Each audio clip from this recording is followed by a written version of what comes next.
La psicopatía es una forma extrema de comportamiento antisocial, por lo que se puede decir que es una manifestación extrema del trastorno antisocial de la personalidad.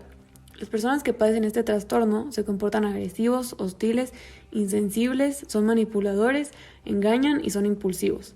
Hay dos tipos de psicópatas, los integrados o los criminales. Un psicópata integrado, a diferencia de un psicópata criminal, es aquel que no ha cometido un delito.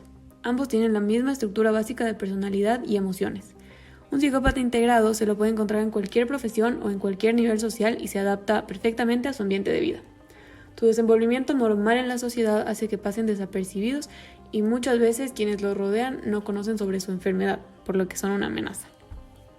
El 1% de la población en general manifiesta psicopatía y en la población carcelaria esta aumenta a entre el 30 y 10% de las personas. En estudios anteriores, en cuanto a genética, se ha encontrado una asociación entre genes relacionados con la inmunidad y el comportamiento antisocial, además de los genes LINC0951 y ABCB1.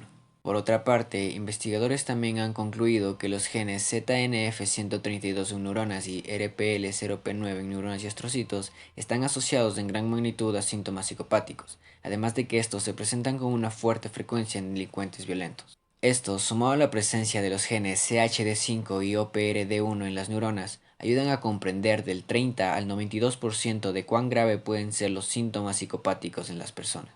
Los genes antes mencionados pueden ser relevantes para la falta de empatía e insensibilidad que son características de la psicopatía, por lo que se puede inducir que este trastorno puede ser compartido a la descendencia por medios genéticos. Por otra parte, un funcionamiento ineficiente del sistema opioide endógeno, el cual se encarga, entre otras cosas, de regular comportamientos adictivos y recompensas, aportaría a comportamientos antisociales. Otra de las conclusiones importantes de mencionar es que lo único que puede funcionar como predictor de actos violentos superando la confiabilidad de la escala PCLR es el metabolismo normal de la glucosa. Adicionalmente, los psicópatas y los narcisistas comparten ciertas características. Ambos son personas oscuras o siniestras y destructivas hacia la sociedad. Sin embargo, un narcisista se comporta de manera agresiva cuando la amenaza se presenta en contra de su ego, y además, para este trastorno, el ambiente tiene una gran influencia. La psicopatía, por el contrario, es más destructiva hacia la sociedad, y como hemos visto, puede tener bases genéticas. Ahora vamos a hablar de la estructura y actividad cerebral más la alteración en el gen MAOA. Respecto a su condición cerebral, los psicópatas tienen conexiones reducidas entre el córtex prefrontal ventromedial, la parte del cerebro responsable de sentimientos como la empatía y la culpa. En cuanto a la amígdala, esta es la misma que media el miedo y la ansiedad. Estas áreas desempeñan un papel crucial en el procesamiento semántico del lenguaje, la conexión social y la evolución emocional. Respecto a su alteración genética, nos vamos a centrar meramente en el gen MAOA, que es también mejor conocido como la monoamina oxidasa, que es una enzima que degrada neurotransmisores como lo son la serotonina, la norepinefrina y la dopamina, que como es de conocimiento general, desempeñan un papel bastante importante en cuanto al comportamiento agresivo. Ahora entraremos más a detalle respecto a la actividad cerebral y sus alteraciones. En un metaanálisis se evaluaron los resultados de 28 estudios originales. Las regiones cerebrales que mostraron una activación excepcionalmente fuerte fueron en la corteza insular anterior, la amígdala laterobasal derecha, la corteza prefrontal dorsomedial y corteza prefrontal lateral de ambos lados. Se concluye que los resultados muestran una buena concordancia con la descripción clínica del trastorno.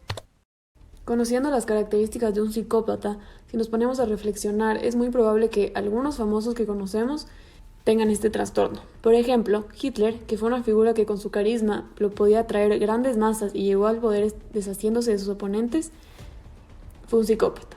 En el poder eliminó a personas judías, gitanas, enfermos mentales, homosexuales, de maneras muy perversas en los famosos campos de concentración. Hitler, con su gran capacidad de manipular, ocultaba su carácter, pero dejó a la luz su insensibilidad al momento de eliminar a sus enemigos. Un psicópata que tiene tanto poder puede llegar a pensar que tiene derechos sobre las demás personas, y esto es algo que Hitler demostró. Por otro lado, Andy Warhol es otro ejemplo de un psicópata integrado, ya que era una persona divertida, encantadora e inteligente.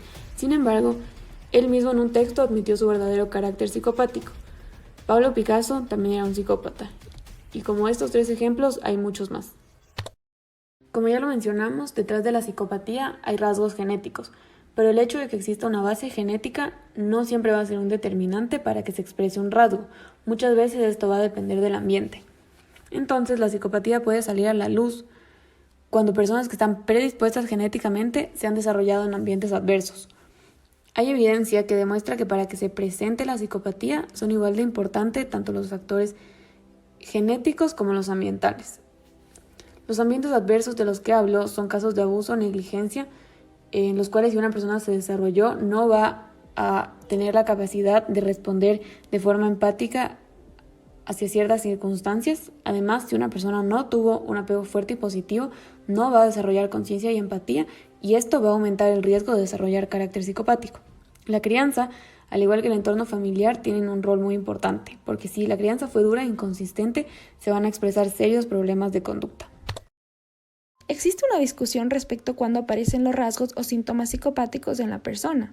Este debate ha tomado una especie de punto medio entre las posturas y se dice que existen rasgos psicopáticos durante la niñez como son la desregulación emocional y la insensibilidad. Estos síntomas son observados en individuos con trastornos de conducta que se llegan a materializar en la adultez. Con el fin de explicar esta teoría se han determinado dos patrones de violencia durante la niñez, un patrón persistente del ciclo vital y un patrón que solo se limita a la adolescencia. Los patrones persistentes del ciclo vital en los trastornos de conducta se caracterizan por la manifestación del síntoma de insensibilidad emocional y frialdad. Los dos rasgos antes mencionados se vinculan con problemas de conducta más graves como la violencia y conductas delictivas con una frecuencia, variedad y gravedad mayor, tanto en la adolescencia como en la adultez. Por otro lado, el patrón limitado a la adolescencia en la gran mayoría de los casos, se evidencia que los problemas de conducta desaparecen en la adultez. Adicionalmente, varios autores de investigaciones acuerdan que muchos de los síntomas o rasgos de un individuo diagnosticado con psicopatía son detectables en la niñez y no son simples manifestaciones normales de una etapa del desarrollo.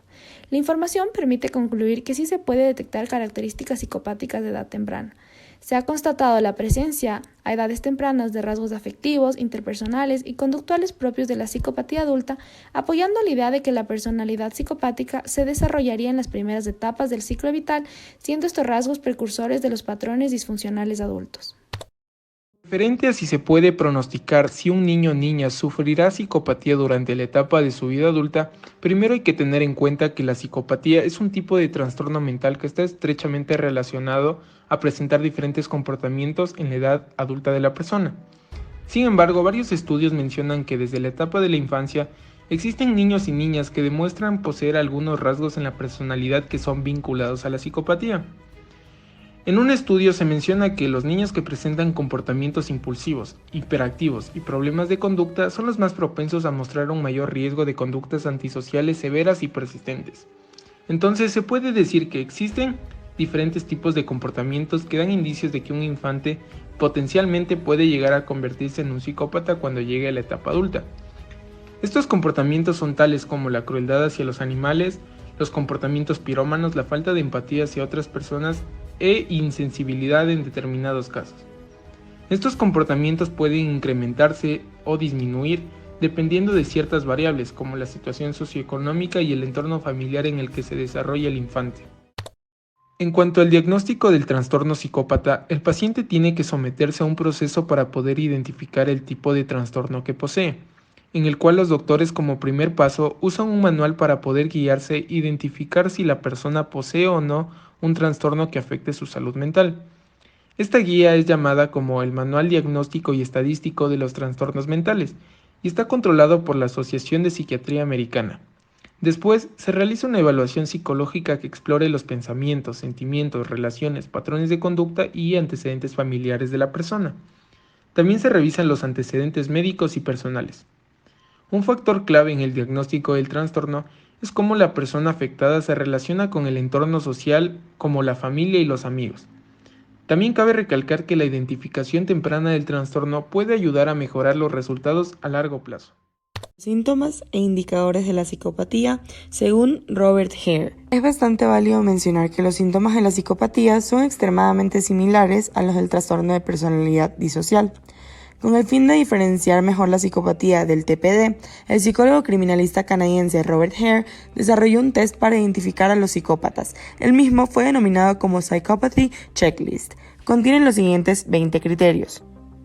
Es un hablador tramposo con encanto superficial, posee una autoestima considerablemente exagerada, tiene la necesidad de estimulación y una sensación constante de aburrimiento, recurre a menudo a la mentira patológica, su comportamiento suele ser entre engañoso y manipulador, tiene una falta de remordimiento o de culpa, sus sentimientos pueden ser denominados como superficiales, los mismos pueden considerarse como fríos, con falta de empatía y también seguir un estilo de vida parasitario, que en resumidas palabras sería básicamente vivir a costa de los demás.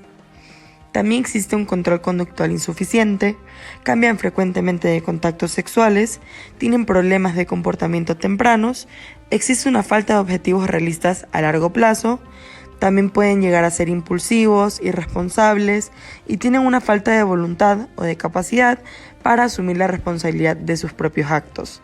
Tienden a entablar muchas relaciones maritales similares de corta duración, también pueden llegar a caer en la delincuencia juvenil y por lo mismo llegar a cometer una gran variedad de crímenes y delitos de diversas maneras.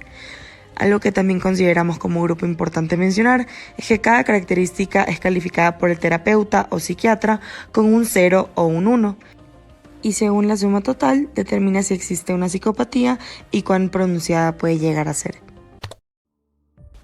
¿Es más frecuente la psicopatía en hombres o mujeres? Según estudios e investigaciones, la psicopatía afecta más a varones que a las mujeres.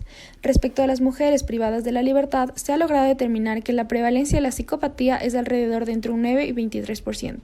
Por otro lado, la prevalencia en hombres se presenta en un rango entre 15 y 30%, lo cual permite concluir que la prevalencia de la psicopatía en los hombres es mayor a la de las mujeres.